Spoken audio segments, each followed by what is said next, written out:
Hey guys, welcome back to my channel. In this video we are going to find out how to set up an Adalo app structure in Adalo Free Plan. The link to Adalo will be in the description, so make sure to check it out. First, open your browser and go to the Adalo website. Once the page loads, log into your Adalo account. After logging in, click on Create New App from the dashboard. Choose the type of app you want, such as mobile or web app. Select a template or choose a blank app to start from scratch. Once the app opens, review the default screens created by Adalo. Now go to the Database tab to plan your collections. Create collections based on your app needs, such as users or content.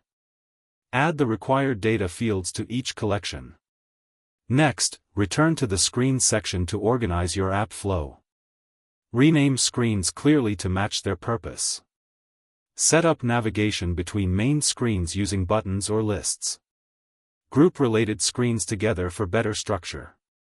Use Preview to test the basic app flow. Once that's done, your Adalo app structure is properly set up. I hope you liked the video. Don't forget to share and subscribe. See you in the next one.